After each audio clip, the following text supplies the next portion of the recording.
Hi, I'm Jim Peacock with Peak Careers, and I'm excited to do another Peak Careers interview here, looking at career trends in the next 3 to 5 years.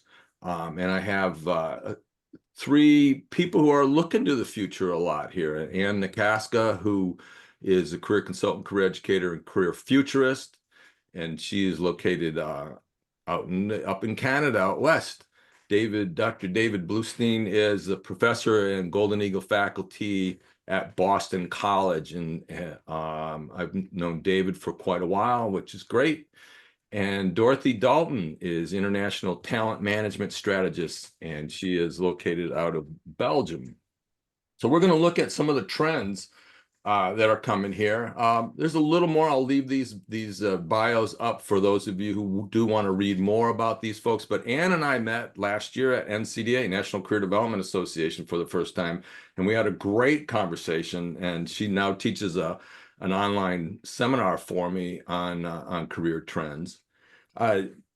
David and I have met. We've known each other for quite a while. Actually, I don't know how long we've known each other, but we've known each other through primarily NCDA. I've seen you keynote at NCDA a couple times, and then we brought David to Main Career Development a couple years ago, and that was great.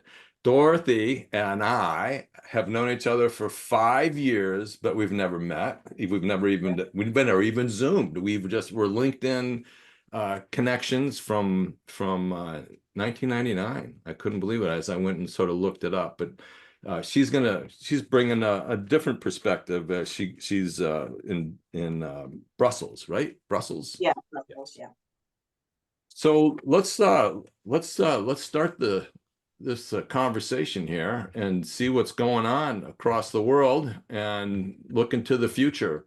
So we're going to start with Ann. So what's a career trend that you're seeing that's out there from your perspective? I would have to say the biggest one is the technologies of the fourth industrial revolution. There's basically 14 of them. People are familiar with a lot of them: AI, robotics, artificial intelligence, cloud computing, augmented and virtual reality. Anyhow, these technologies are in various stages of development. Some are still at kind of the research stage, like bioprinting, whereas others are becoming much more mainstream, like AI. And so what's happening, which is very different than the third industrial revolution or the informational age that, most of us are very familiar with, and how computers impacted the workplace. All of these technologies are impacting the workplace, different industries more so than others. And so then what you have is, we see the impact of AI right now, and it's like, but that's just one technology.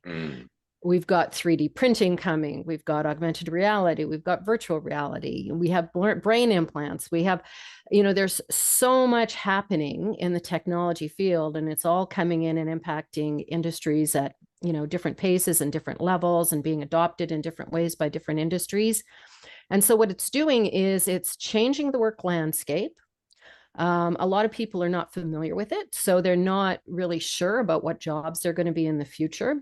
And I tend to think less in terms of jobs and more in terms of what is the work that needs to be done in the future. So that's what I talk about. And so what I'm finding is that people are very unsure. We hear a lot of negativity about the future. Are there going to be jobs? Are robots going to take everything? So really knowing and understanding those technologies and what the impact is on the workplace, I think helps people make better career decisions moving forward. So I'd have to say that's, for the work that I do, that's the big trend coming in the next 3 to 5 years, how all of these technologies are going to impact the workplace.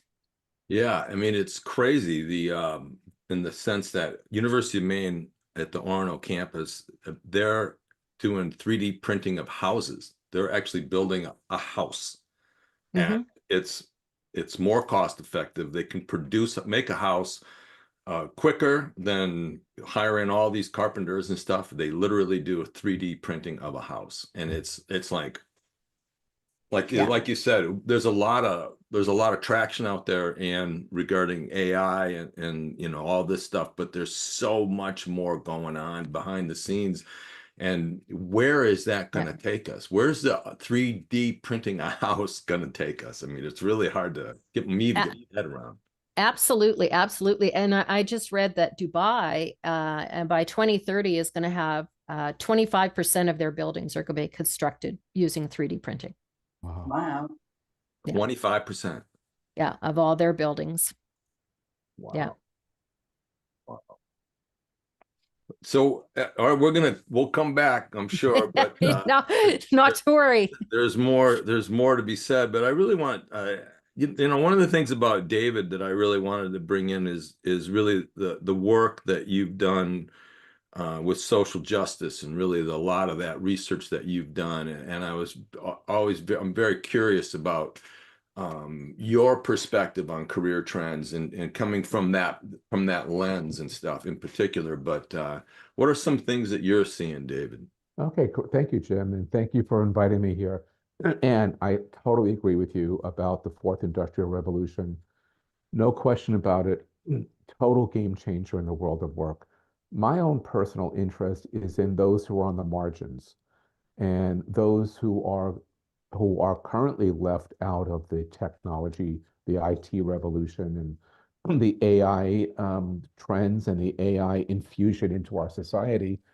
Um, as I read more and more about AI and the other technological innovations, it's clear that there's a large proportion of workers who are not only not going to benefit from it, but are probably going to be the first ones who will be laid off and will have increasing difficulty in getting into the workforce because of lack of access to the kinds of resources that people need in order to get the skills and get the knowledge base needed for the 21st century workplace. So my concern is that we're going to see increasing inequality, increasing divisiveness, and all of the consequences of that with increasing levels of precarity and the people who are left out um, might struggle to make meaning of these trends.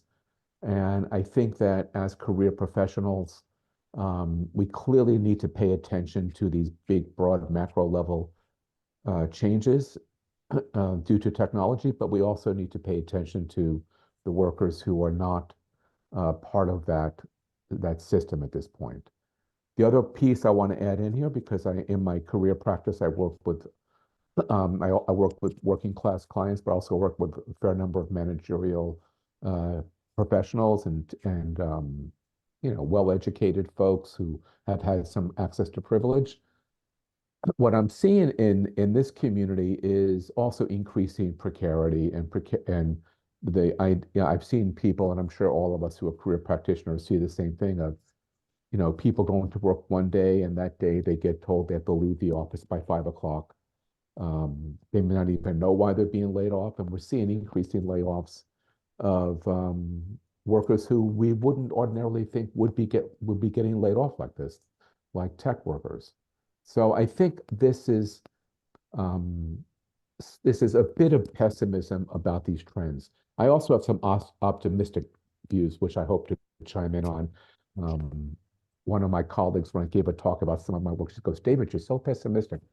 I'm actually not that pessimistic, but I think by being aware of these issues, we can do things to ensure that we are more inclusive in our work.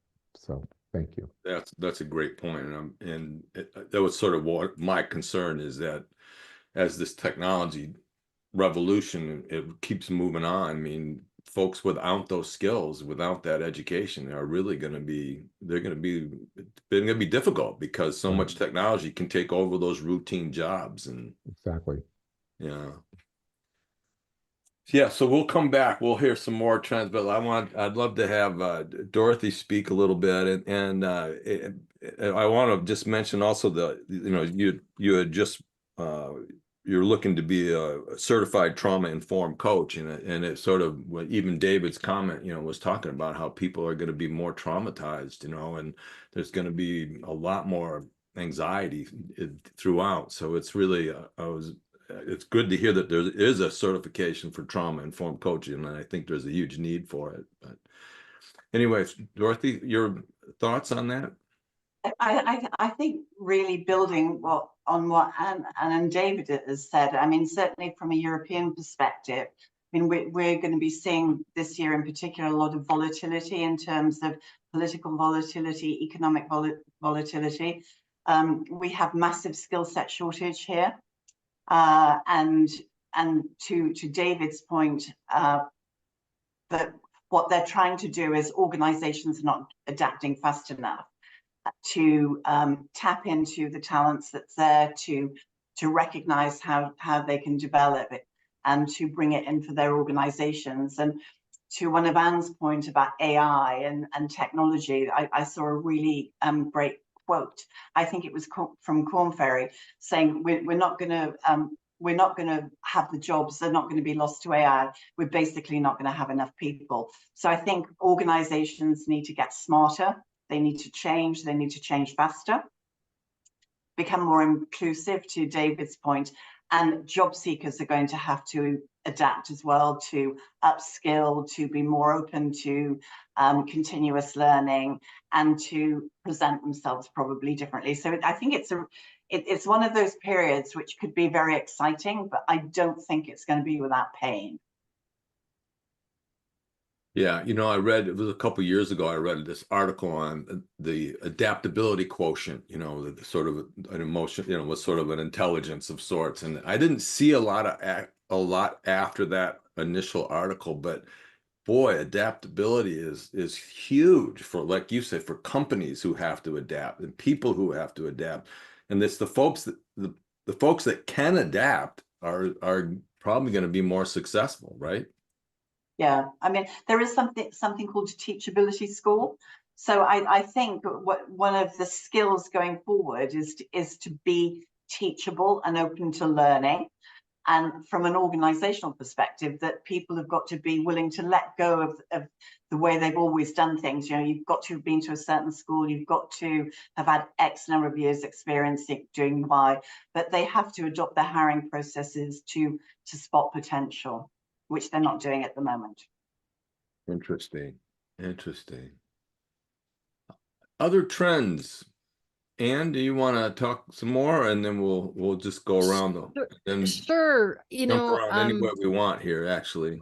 well, you know, because you know, when I started doing this research, I started doing it because I was very depressed, because I thought, you know, are robots actually going to take all the jobs? And that didn't sound, you know, very happy. And I thought, well, then I'll be out of a job too, because I won't be able to help anybody find a job.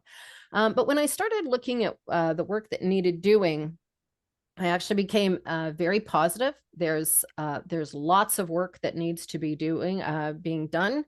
And, you know, a lot of the things that we've talked about here, the trends that I see is, in order to move forward, the countries who do the following, I think, will be really successful in transitioning their employees coming up in the future. So one of them is post-secondaries need to move away from kind of their model right now. It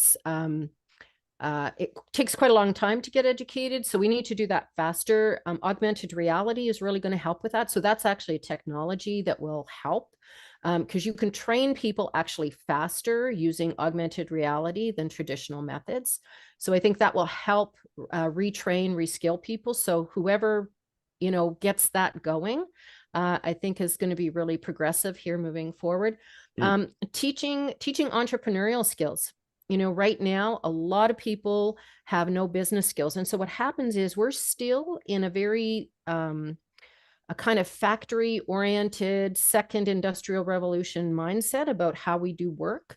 You know, people want companies to give them jobs, et cetera. And it's like, we're moving to the gig economy. Like, we need to be trained to look for work. Like, and we're not trained that way. So I really, recommend that high schools and post-secondary start encouraging business courses, including case studies in high school, at least one course, and then again at the university level, just to kind of start getting everybody in that kind of mindset.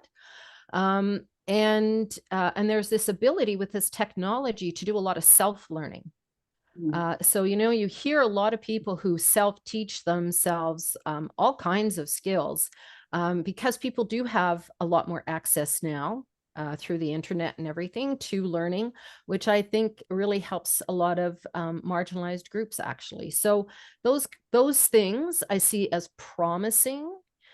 So the countries that really kind of take advantage of those things, I think there's a bit of hope and optimism there, to help us transition through all this. Interesting. David, you got Yeah. now it's for your positive view of the world, right? Yeah, it's time for the positive view. I think Anne touched on some of these points.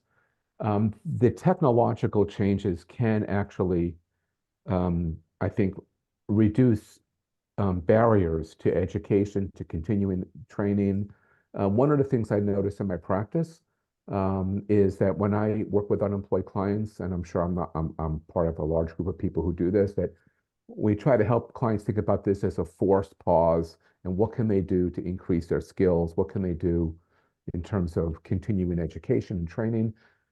And now clients are telling me about access to resources, to training opportunities that are available for free. Some of them on LinkedIn, some on other websites, and some are quite rigorous, and people are getting credentials. This is a very positive trend because I agree this issue of helping our clients to upskill is going to be a huge challenge. And I think when I think in terms of education at this point, I think we should consider education as providing the template for people that will allow them to keep learning so that they learn some of the fundamentals about the world, about science, about sociology, about language, about quantitative reasoning, qualitative reasoning, and that people can then access training opportunities inexpensively or free. And I think to Anne's point that the countries that are able to provide this kind of highly accessible training, I think in that case, it's going to really help workers to adapt. I will say that I don't look at the gig economy as such a positive future. I know that there's a movement toward entrepreneurship, and I think that's a really critical movement in our field, and it's something we should continue to really endorse and affirm and help clients access. I'm not that crazy about the platform economy and how that works for workers. So I realize that's part of the landscape now, but I think that when we think about this idea as people being the authors of their own careers, an idea that Mark Savickas has written about and talked about brilliantly throughout his career, I think we have to also think about the author as living in an environment where they are getting support from from the community, access to education, access to training, good job support, good career counseling, things of that nature. Yeah, and the biggest problem in the United States with the gig economy is we don't have health care. No. And so we're always, I couldn't go full time with Peak Careers Consulting until my wife was working full time at the hospital, and I couldn't leave the community college system because we couldn't afford it, Yeah, needed the health insurance. Right. And so that's just, and I'm a person that's got a fair amount of, resources available to me. To your point, David, there's a lot of people who don't even have half of the resources that I have. How are they gonna do it? Right. So Dorothy, another observation there. Yeah, this is really interesting, and I actually think the access to free and low cost learning was a COVID benefit. I mean, certainly we saw it where universities like Yale and Harvard and Oxford and Sorbonne, they were all letting people access their libraries and their resources for either very low cost or completely free. Yeah. And the other thing that happened, and I can only speak from a European perspective, is that we saw during COVID a lot of low-skilled workers or unskilled workers taking advantage of these and transitioning out of particularly the hospitality industry in Europe. That's why they now have workforce shortage in hospitality.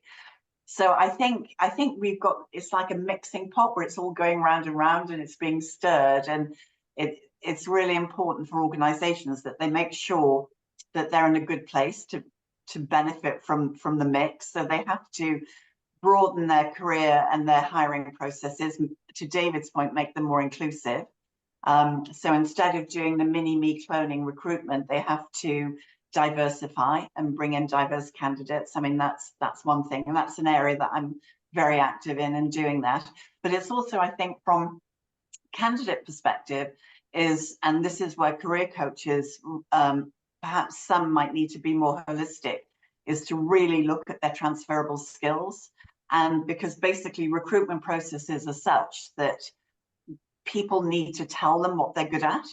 And as someone who's worked in executive search and recruitment, I frequently meet people who don't know. They don't know what skills they bring with them from hospitality into tech, or from construction, or from other sectors. So I think all of that needs to be made more logical and easier for people to be able to identify them. But just this, am I taking a turn too many? Go for it. But one thing that we've got in Europe, which is coming on, is the European Pay Directive, where they have, organizations have to be transparent about their pay scales. And this is going to revolutionize things for us, where they have to advertise the salary with a job posting. They can't ask, and I think in certain parts of California they're already doing this, they can't ask candidates about what their earnings were.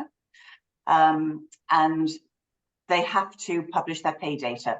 So they have to close the gender pay gap. They have to close the pay gap for underrepresented talent. So this is going to be a really big deal over here by 2027. Wow. Yes, it's so true. I mean, businesses could just, it was all secretive. There really wasn't out there. People a lot of times didn't know what your person that was working next to them was making, even though they're the same job. Exactly. So that's going to be, and I think that's going to help a lot of women for sure, because they're going to close the gender pay gap, and people who in David's area who are marginalized in some way, that they will be able to position themselves better on the salary scales. Interesting. Other perspectives, other comments that anybody wants to make? Something they're seeing. I'd like to chime in on some of the things that Dorothy said. So I would really like to see, and this helps with the pay, Frank Stronach is a big proponent here in Canada about profit sharing. And so I would like to see more people go into interviews and ask, and just simply ask, if the company has a profit sharing plan. I think if more people started asking if companies had profit sharing plans, more companies would start considering that maybe they need to have profit sharing plans. He had a profit sharing plan in his company of 10% for the employees. 10% of the company profits for the years would be split. And he said if he had to do it over again, he would do 20%. Because he actually found employees were more motivated, got involved, and everything else, which kind of then brings me to the second point I wanted to add in, because we talk about the gig economy. And when I think of the gig economy, I think of working in all different kinds of entrepreneurial ways. And that can be, contract, where you, in Job Shift, William Bridges talks about thinking of yourself as a contractor to your own company. So when you think of your company as your client versus your employer, you tend to bring a bit of a different attitude to the workplace. And also, I just recently worked with a client who he really liked a portion of the job he was doing on a mat leave. And what ended up happening is we put together a proposal that he took to his employer, and he now does that job full time. So he was able to sell because this was in negotiating for the company on asset management. And he was able to demonstrate that, you know, he would be bringing a lot of money to the company in his role. And they loved it, and they love him, and said, sure. So that's an example. To me, that still is kind of that entrepreneurial mindset, thinking of yourself as a contractor. I know that's what I did when I came back from mat leave with my first baby. I knew that there was kind of this need to do certain audits. And I said, I'll make myself available to do this. And the company went for it. So, but that's not a skill that we're taught anywhere in school at all, or in post-secondary, on how to do that negotiation and to say, you know, outline a proposal to an employer and say, look what I can bring to the table, and I can help the company. I can do this all for you. And so then that ties in with Dorothy's comments about the skills too, knowing your skills. Yeah, if I could just follow up, and thank you for that clarification. I think what we're seeing here is that my experience of the gig economy is based very much on the fact that in the United States, healthcare is connected to work, and also retirement benefits are connected to work. So when we have these two sources of social support that are so porous in the United States, so fragmented, that has affected how we view the gig economy, because once you leave a stable job in the US, you're on your own to pay your own health insurance, and you're on your own to develop your own retirement, your financial retirement plans. So I think, apropos of Dorothy's point about the countries that are prepared for these changes will fare better. The United States needs to get its act together on national health coverage and on a Social Security system that actually pays people a living retirement. So I think that's kind of has tainted certainly the view of a lot of us here in the US on the gig economy and contract work, that the health insurance issue. It's a huge crisis. And you know, the thing about that is that, you know, the healthcare and retirement benefits have been primarily white collar jobs. Right. I mean, it's the entry level jobs, except for unionized like manufacturing. They've done a good job, but then we've lost a lot of the union work. It's coming back, but a lot of the health benefits and retirement has been more along white collar jobs, and so there's a lot of marginalized people in that scenario. And I'm sorry I interrupted. Oh yeah, no. I was just gonna say, you know, oftentimes we think about the gig economy, and the first thing we think of is, you know, everybody becoming an Uber driver. And it's like, that's like, when I think of, you know, the gig economy, that's kind of not what I'm thinking. You know, if you're doing that to sort of supplement some of the other work that you're doing, you know, that's another thing. But when I think of entrepreneurial opportunities, I think kind of a much more richer experience, especially like in terms of contract work and knowing what you can offer.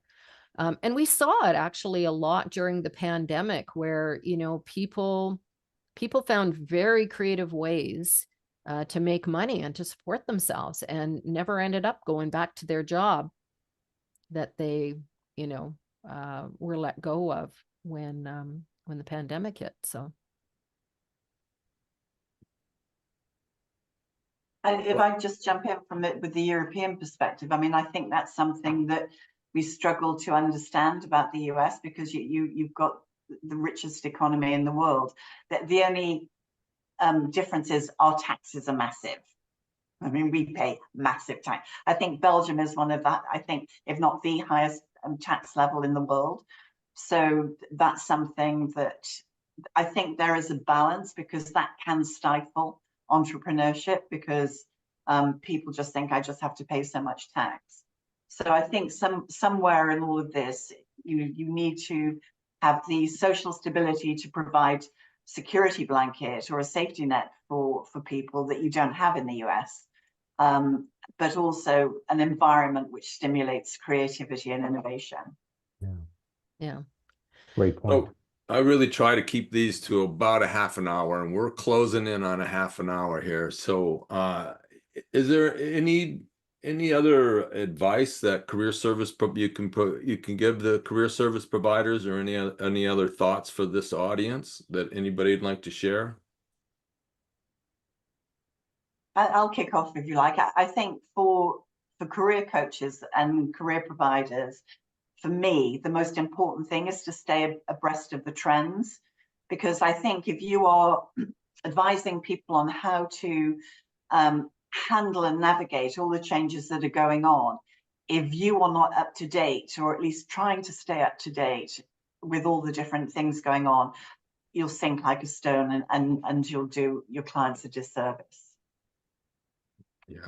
Yeah, that's the message I heard from all of you today, pretty much. Yeah, I would tag on to that. You know, it's not just the fourth industrial revolution. There's quantum computing and nanotechnology and aerospace. And then there's all the technology that's being developed specifically within industries as well that's changing things. So there's a ton of information out there. And I think we've kind of gotten away from focusing on industry. We've centered on the individual a lot more, which I think is really important. But I always go back to Parsons, know yourself and know industry. And I think we need to know a bit more about industry in order to help our clients. Actually, I want to follow up on both of your really thoughtful comments. In terms of career practitioners, I think that, and this is a message from myself as well as an academic, I think we need to develop new theories, new practices that fit the changing world. For example, helping clients to gain new skills. The whole movement towards skills-based hiring is really taking off. We need to develop theories and practice models that provide practitioners with good tools. The issue of transferable skills. There aren't really good tools for assessing transferable skills. The one I used for years is the one in Richard Bowles's book. But we need some new tools to assess transferable skills.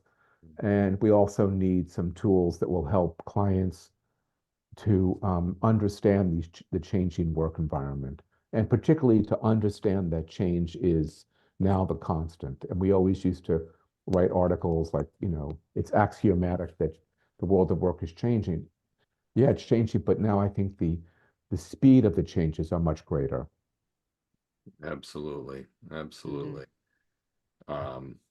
Well, I think we may have to do a follow-up interview, because I'm not sure we got through every trend that's out there for the next 5 years. I'm not sure. I think we may have missed some, but thanks. It was great to sort of hear your perspectives and from all over the place here. But Peak Careers, I'm Jim Peacock with Peak Careers. I started with teaching the Facilitating Career Development class. I have online discussion-based seminars. So they're a little different than other online seminars. These are asynchronous. There's no set time to be logged in, but there's a cohort of people, and each week we sort of have a different slice of a topic. And actually, Anne actually has our newest seminar on career trends, where she sort of looks at a bunch of different examples of the trends that are coming out, and each week sort of does a focus on different industries, and you can learn more about that on our website. I also do face-to-face workshops and the author of a field guide for career practitioners. If you would like to sign up for my weekly career email, it comes out on Tuesday. You can go to the Peak Careers website or use that QR code. And if you want to connect with me, I'm primarily on LinkedIn, Facebook, and some Instagram, but mostly LinkedIn. Listen, thank you all. This was so great. I love this. I was really looking forward to it, and you folks did not disappoint. Thank you so much for taking the time to do this and to share your expertise. Thank you, you Jim. for inviting me. Thank Really you. rich discussion. Thank you so much. Yeah, it was wonderful. It's great to see all of you. Yeah, Okay, it was great to bye. see all of you. Yeah. Thank you so much, Jim. Yeah.